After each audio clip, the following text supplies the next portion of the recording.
Bienvenido a otro episodio de Alfabeto de Salud. El día de hoy estaremos hablando sobre el segundo nivel de atención, el cual recordemos ya empieza con el servicio de hospitalización. Algo muy importante a tener en cuenta de este segundo nivel es que principalmente lo vamos a utilizar para dos cosas, para lo que es la urgencia y para lo que es la hospitalización.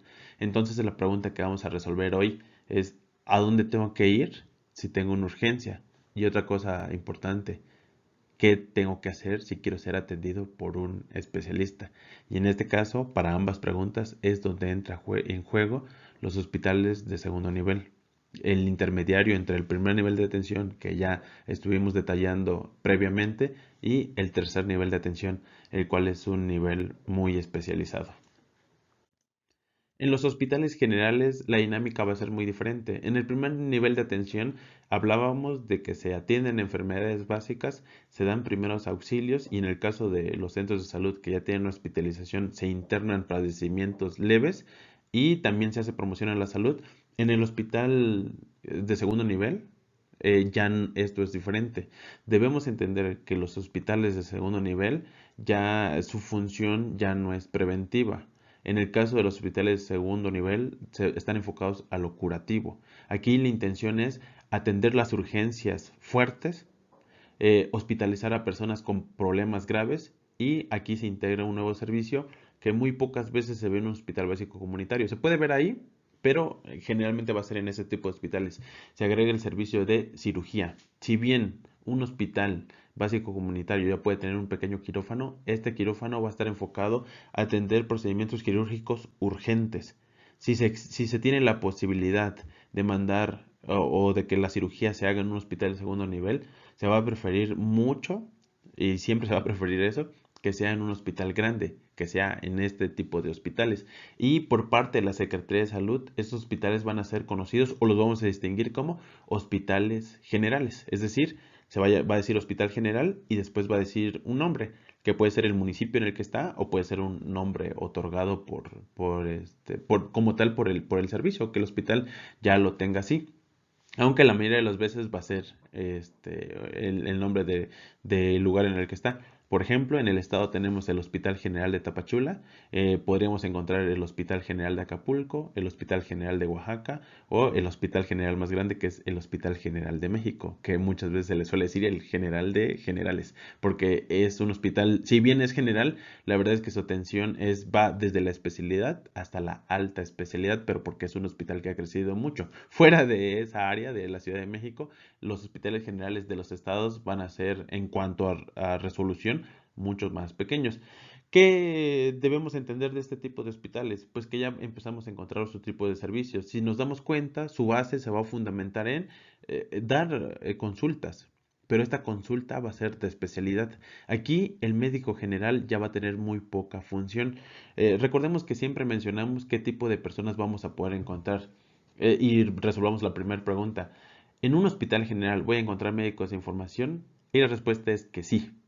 Algo que en algún momento vamos a platicar es que nuestro sistema de salud, específicamente público, está sustentado, fundamentado y casi exclusivamente funciona por médicos en formación. Y eso es algo que a mucha gente no les gusta. Entonces, gran ventaja, nuestro sistema de salud público es gratuito. Gran desventaja, tiene médicos en formación, pero recordemos que realmente esto es un proceso por el que tenemos que pasar los médicos y por el que tienen que pasar los demás médicos en formación. Entonces sí se va a poder encontrar médicos en formación y se va a encontrar principalmente médicos internos de pregrado y médicos residentes. Los médicos internos de pregrado son ese tipo de médicos que ya terminaron la carrera en cuanto a la teoría, pero les faltan 2 años de práctica. Les falta el hospitalario y el comunitario. En este caso, aquí vamos a encontrar los que tengan que hacer todavía su año de hospital. Y también vamos a encontrar a los médicos residentes. Si bien son médicos en formación, quiero dejar en claro en este momento que se trata de médicos generales titulados que ahora están haciendo la especialidad. El médico residente es un híbrido entre un médico titulado que definitivamente puede ver pacientes y hacerse responsable de sus actos, esto hablando legalmente, aparte de lo clínico, pero también está en formación, es decir, tiene que recibir clases, tiene que preparar exposiciones, tiene que hacer algunas prácticas, algunos laboratorios, algunos talleres, pero esta formación ya es de posgrado. Entonces, en los hospitales generales y en los hospitales de tercer nivel, ya vamos a empezar a encontrar estos dos médicos en formación, los de pregrado y los de posgrado. En el caso de posgrado va a ser de la especialidad y en este caso son médicos que ya pueden hacer procedimientos si su especialidad es quirúrgica o que ya pueden estar a cargo de pacientes si su especialidad es clínica, pero en todo momento se lo tienen que reportar a alguien de mayor jerarquía. Entonces, muchas veces si eres hospitalizado o si eres atendido en este tipo de hospitales, te van a presentar contigo. El médico interno de pregrado se va a presentar y te va a decir que es el interno, no confundirlo con el internista. Internista es el médico que hizo la especialidad de medicina interna e interno o médico interno es el médico que todavía está a punto de terminar, que ya terminó la formación teórica de la carrera, pero que todavía le falta la formación práctica de la carrera. Entonces no hay que confundir estas dos cuestiones, son cuestiones muy diferentes.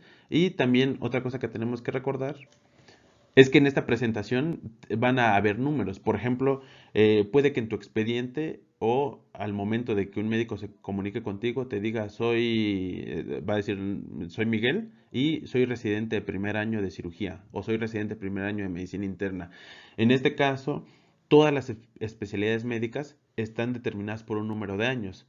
Las más cortas van de 3 años como anestesiología y las más largas van de 7 años como neurocirugía. Entonces, dependiendo de qué especialidad sea y en qué año de la formación esté, va a ser el número que se le dé. Es un médico residente, entonces se va a representar por la R y tiene diferentes años. Por lo tanto, si bien un médico general que apenas está empezando a practicar en su primer año, se va a acercar a ti y te va a decir soy R1 o soy médico residente de primer año, ten por seguro que antes de que todo lo que haga va a ser verificado por su R2, R3, R4, R5, R6 y así lo permite la especialidad. Y finalmente el médico de base, el médico adscrito, ese médico especialista que por la experiencia que tiene ya puede estar a cargo de especialistas. Entonces esto va a ser algo confuso que te podrías topar en los hospitales generales o los de tercer nivel, que ya existe esta nomenclatura de R1, R2, R3 y R4. La R significa que es residente y el número significa el año en el que está. Entonces podrías verlo generalmente en tu expediente, si llegas a verlo, si te llegan a dar tu hoja de alta, en general las solicitudes que te den va a decir que es residente, su año, pero esto siempre va a estar por debajo del nombre del médico adscrito con el que está a cargo. Entonces realmente, aunque ellos sostienen el sistema de salud, no están solos, están apoyados por médicos de base, médicos adscritos, médicos subespecialistas que se encargan de ir formando este tipo de médico, pero sí, vas a encontrar médicos en formación. También los vas a encontrar en el medio privado, pero en el medio privado la verdad es que su comportamiento es diferente, eso lo platicaremos en algún momento. Sí, la verdad es que sí, este mito de que los hospitales generales tienen médicos practicantes es cierto, pero recuerda, se trata de médicos titulados. Los médicos residentes son médicos que ya terminaron toda la carrera, que muchas veces tienen años de experiencia, tanto en lo práctico como en lo clínico a la hora de dar consulta, que ahora se están formando para la especialidad o el área de la medicina que más les interesa. Entonces, esto se va a dar en el segundo nivel, consultas de especialidad. Las consultas de especialidad no siempre van a ser por el médico adscrito. Muchas veces van a ser por el médico residente, pero él le tiene que reportar al médico adscrito. O sea que siempre va a haber comunicación. Esta comunicación se podría perder y es muy importante que cuando vayas a consulta de este tipo lleves tus medicamentos, tus recetas previas, porque como bien en algún momento lo hemos platicado, que los expedientes se pueden perder o tardar en aparecer. Además, en el hospital de segundo nivel van a atenderse a las urgencias y ahora sí, son urgencias fuertes, urgencias que pueden terminar en hospitalización, urgencias que pueden terminar en terapia intensiva o urgencias que pueden terminar en una cirugía de emergencia. Es decir, el cirujano te tiene que operar en los primeros minutos o si no, esto puede terminar en la muerte. Además de que va a haber hospitalización. Y esta hospitalización pues va a ser de varios tipos. Ya vamos a tener el famoso piso, que, que en general los pisos son las áreas de hospitalización. En un hospital, a grandes rasgos, vamos a tener consulta externa. La consulta externa es los típicos consultorios médicos en los que tú pasas, está tu expediente y te dan una consulta. Vamos a tener el área de urgencias. Ahí no hay expediente. Ahí lo importante es revisarte, ver qué te está pasando. Son minutos de oro, resolver tu problema. Y finalmente está el área de hospitalización o piso. Y cada servicio va a tener su hospitalización. A veces va a ser compartido, a veces va a ser separado. Entonces, si en algún momento te dicen, la vamos a pasar a piso o lo vamos a pasar a piso, en este caso lo que te están tratando de decir es que te van a hospitalizar y te van a sacar de urgencias o de la consulta externa y te van a pasar al área de encamados o de hospitalizados. Y cuando escuches piso de medicina interna, encamados de medicina interna, piso de cirugía, encamados de cirugía. A veces va a ser todo un pabellón, o sea, va a ser un área especializada y a veces va a ser un área compartida, pero va a haber un distintivo para que el médico especialista que te toca sepa que tiene que pasar a verte porque se manejan censos. ¿Qué servicios van a haber en los hospitales de segundo nivel? Pues ya están las especialidades, los médicos especialistas. La verdad es que el médico general, si bien todavía participa en los hospitales de segundo nivel, mayormente va a ser en urgencias o en servicios administrativos o en pocos servicios de consulta externa. Fuera de eso, el hospital va a estar echado a andar por médicos residentes, es decir, médicos que van a ser especialistas y por médicos especialistas que cuidan a estos médicos residentes, no dudes de eso, y que también están a cargo de sus propios pacientes. Además, aquí vamos a encontrar las especialidades troncales de la medicina general.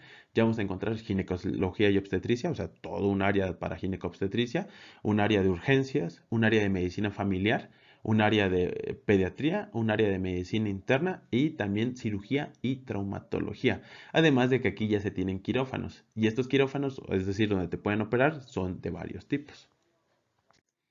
El hospital depende mucho de su infraestructura y de qué tanto recurso humano. La verdad es que en los diferentes estados tenemos hospitales generales que tienen muy pocos servicios, limitándose a los troncales, vuelvo a repetir, medicina interna, pediatría, ginecología, obstetricia, traumatología y cirugía, además de las típicas urgencias. Pero el hospital general, conforme más gente vaya atendiendo, en cuanto a sus estadísticas, mayores servicios van a tener. Por ejemplo, en nuestro estado, en Chiapas, muy pocos hospitales generales tenían de hecho solo uno tenía la posibilidad de tener médicos residentes.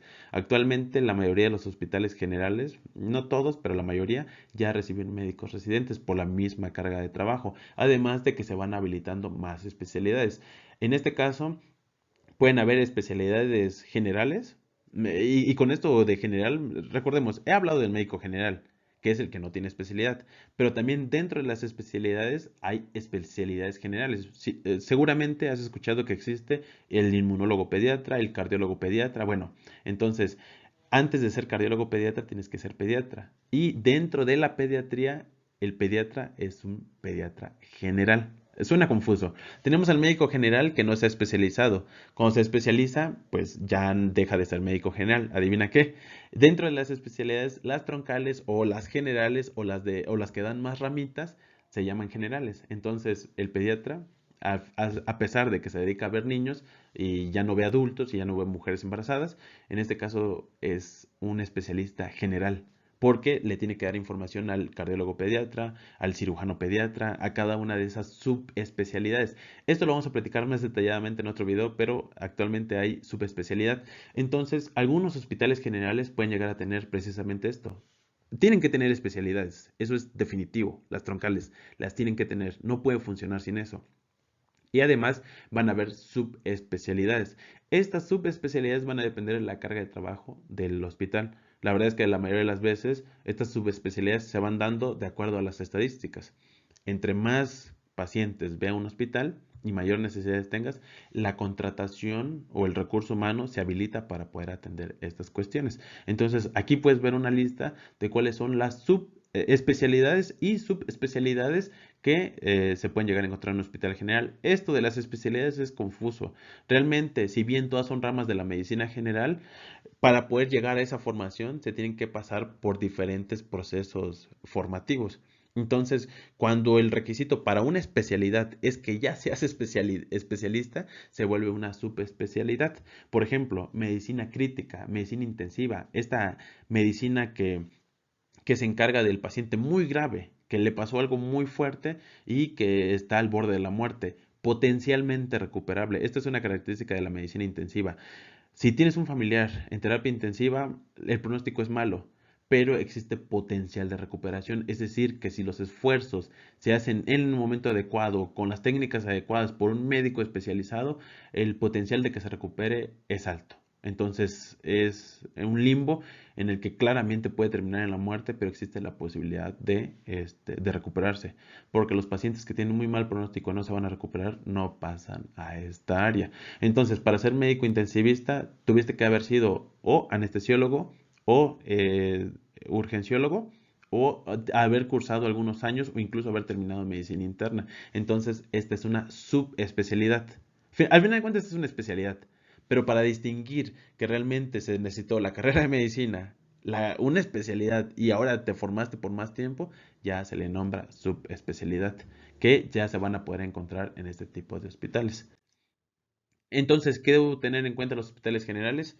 Los hospitales generales están enfocados en tener especialistas y subespecialistas. Si bien existe una puerta de entrada para público general que va a ser el área de urgencias y por lo tanto ahí tienen a un médico general que va a estar dando consulta o que va a estar revisando las urgencias, la verdad es que para garantizar tu atención en estos hospitales lo mejor es tener una referencia. Es decir, ese papel que dice que es buena idea o que ameritas que estés ahí.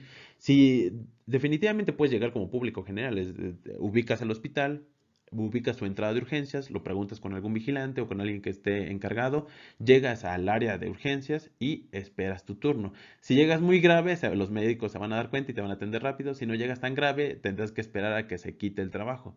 La otra opción es que vayas a tu unidad de primer nivel, tu casa de salud, centro de salud, tu hospital básico comunitario y pues en este caso te dan una referencia. Algo muy importante es que si tienes una urgencia, acude a la unidad médica más cercana. Ellos sabrán qué hacer y te orientarán. Si tú quieres ser atendido por un especialista, lo puedes hacer, pero aquí van algunos datos y esta es la conclusión que debes tener en cuenta.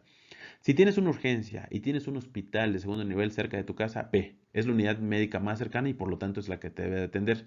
Si vives en un lugar en el que lo más cercano es una unidad de primer nivel, mi sugerencia es que pases. Si hay médico, que te dé la referencia para que cuando llegues al hospital funcione como el trámite burocrático que te piden para poder ser atendido y además funcione como un resumen clínico, ya que recordemos que el hospital general es de concentración, va a estar saturado. Si un médico en la consulta externa con mucho más tiempo ya te revisó y ya hizo un resumen, en vez de que tú expliques todo de nuevo, el médico va a leer el resumen y se va a enterar de mucha mejor manera.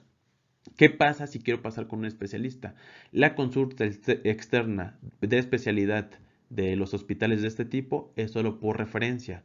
Si fuiste operado o si fuiste hospitalizado en este tipo de hospital, el médico antes de que te vayas a casa tiene la facultad de citarte a la consulta. Fuera de eso, si nunca has estado hospitalizado en un hospital y no tuviste una urgencia o una cirugía en ese tipo de hospitales, el trámite empieza en tu unidad médica más cercana. Tienes que ir a tu centro de salud, casa de salud, se hace la referencia a la consulta externa que no es rápida. Hay dos tipos de referencia y en algún momento lo vamos a detallar. La referencia de urgencia que te la dan y en ese momento te vas al hospital y la referencia de consulta externa en la que tienes que crear tu expediente y te van a citar. La cita no va a ser nada rápida, pero la cita te la van a cubrir y al final de cuentas es consulta por un especialista. No dudes acercarte a tu unidad más cercana para revisar los detalles. Recuerda que este tipo de videos en ningún momento sustituye la valoración médica ni la orientación médica de tu médico familiar o de tu médico general, pero si tienes alguna duda que no sea tan profunda, seguramente la podemos resolver en el área de comentarios. Nos vemos en el siguiente video.